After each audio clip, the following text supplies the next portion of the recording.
மகர ஜோதி நேயர்களுக்கு வணக்கம். எனக்கு இன்னைக்கு ஒரு அழகான குட்டி கதை கிடச்சிது. அதை உங்களோட பகிர்ந்துக்கலாம்னு வந்திருக்கேன்.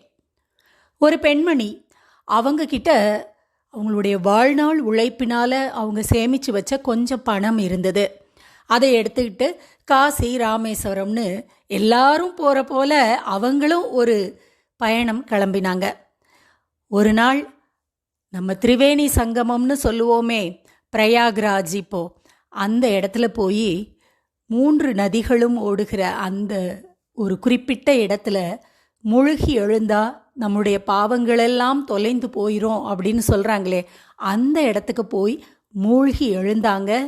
நம்முடைய பாவங்களெல்லாம் தொலைஞ்சு போயிடுச்சு, நாம் பரிசுத்தமானவளாக ஆகிட்டோம் அப்படிங்கிற எண்ணம் அவங்களுக்குள்ளே வந்தது.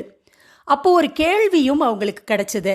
என்னென்னா, என்னுடைய பாவம் இந்த திரிவேணி சங்கமத்தில் நான் விட்டுட்டேன் தானே, அதனால தானே நான் பரிசுத்தமானவளாக இருக்கேன். அப்போது அந்த பாவம் இந்த நதியில் இருக்கா, இந்த நதி அந்த பாவத்தை ஏற்றுக்கொண்டு என்ன செய்யுமோ அப்படின்னு அவங்களுக்கு தோணிச்சு. அப்போ நதியை பார்த்து கேட்டாங்க, நதியே, என்னுடைய பாவத்தை நீ ஏற்றுக்கிட்டியா அப்படின்னு. ஆமாம் அப்படின்னு சொல்லிச்சு நதி. அப்போ அதை நீ என்ன செய்வ அப்படின்னு கேட்டாங்க. நான் என்ன செய்வேன், அந்த பாவத்தை நான் ஏன் தூக்கி சுமந்துக்கிட்டே போகணும், அதனால் அதையெல்லாம் எடுத்துகிட்டு போய் கடலில் சேர்த்துருவேன். நான் அங்கே தானே போய் சேர்றேன், அதனால் நான் கடல்லையே அதையும் கொண்டு போய் சேர்த்துருவேன் அப்படின்னு சொல்லிச்சு. அப்போது அவங்க ராமேஸ்வரத்தில் நிற்கும்போது அந்த கடலை பார்த்த உடனே அந்த விஷயம் ஞாபகத்துக்கு வந்தது. ராமேஸ்வரத்தில் கடலை பார்த்து கேட்டாங்க, கடலே, என்னுடைய பாவங்களெல்லாம் உங்ககிட்ட தான் சேர்ந்துதா அப்படின்னு. ஆமாம் அப்படின்னு சொல்லிச்சு கடல். என்னுடைய பாவங்களையெல்லாம் வாங்கி நீ என்ன செஞ்ச அப்படின்னு கேட்டாங்க. அந்த பாவங்களையெல்லாம் நான் ஏன் சுமந்துக்கிட்டு இருக்கேன், அதையெல்லாம் நான் மேகத்துக்கிட்ட கொடுத்துட்டேன் அப்படின்னு சொன்னாராம் கடல் ராஜன். சமுத்திரராஜன் அப்படின்னு நம்ம கொண்டாடுறோம் இல்லையா, அந்த சமுத்திரம் சொல்லிச்சு, நான் அதையெல்லாம் மேகத்துக்கிட்ட எப்போவோ கொடுத்துட்டேன் அப்படின்னு. மேகத்தை பார்த்து கேட்டாங்க, மேகமே, என்னுடைய பாவங்களெல்லாம் உங்ககிட்ட சேர்ந்துதா அப்படின்னு. ஆமாம் வந்துச்சு அப்படின்னு சொன்னது மேகம். அப்போ என்னுடைய பாவங்களையெல்லாம் நீ என்ன செஞ்ச அப்படின்னு மேகத்தை பார்த்து கேட்டாங்க ரொம்ப ஆர்வத்தோட. அந்த மேகம் சொல்லிச்சு, நான் மழையாக பொழிஞ்சிட்டேனே, அதையே நான் தூக்கி சுமக்கணும், அதனால மழையாக அதை கீழே பூமிக்கு அனுப்பிட்டேன் அப்படின்னு சொல்லிச்சான். மழையை பார்த்து கேட்டாங்களாம், மழையே, நீ தான் என்னுடைய பாவங்களை சுமந்துக்கிட்டு பூமிக்கு வந்தியா, என்ன செஞ்ச அதை அப்படின்னு. அந்த மழை துளிகள் அது சொல்லிச்சான், அதையெல்லாம் உன் மேலே தான் கொண்டு நானும் விட்டேன் அப்படின்னு.